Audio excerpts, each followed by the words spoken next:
बाज़ माहिरीन के मुताबिक मिसट्रबेशन खुद लज़्ज़ती कोई गैर मामूली चीज़ नहीं और न ही ये सेहत के लिए नुकसानदेह है।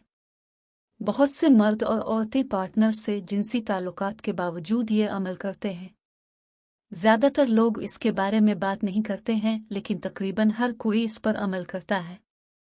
एक पुराना लतीफ़ा भी है कि 80% लोग मिसट्रबेशन मुश्तज़नी करते हैं और बाकी 20% इसके बारे में झूठ बोलते हैं। बिलाशुबा ये कोई हकीकी अदाद व शुमार नहीं है, लेकिन ज़्यादातर लोगों के लिए खुद लज़्ज़ती एक मामूल का अमल है। मिसट्रबेशन यानी मुश्तज़नी से मुराद है कि आप अपने जिनसी आज़ा को खुद लज़्ज़ती के लिए इस्तेमाल करें। जिनसी सेहत और नफ्सियात की माहिर तंजा जोवाना वॉच ने BBC को बताया है कि मुश्तज़नी जिनसी नशो व नुमा में एक अहम किरदार अदा करती है। ये अपने जिस्म को दरियाफ्त करने, लज़्ज़त हासिल करने और आउजान शहवत आर्गिज़म का कुदरती तरीका है। तहक़ीक़ से पता चलता है कि मुश्तज़नी के जिस्मानी और ज़हनी सेहत के लिए बहुत से फ़वाइद हैं।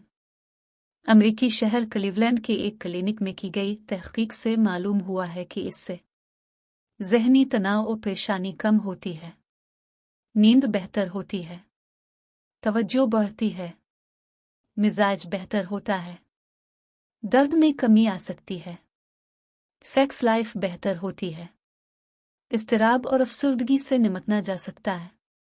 मिसट्रबेशन से जिनसी तौर पर मुंतकिल होने वाली बीमारियों STD में से एक नायाब बीमारी में मुब्तला होना शाज़ है।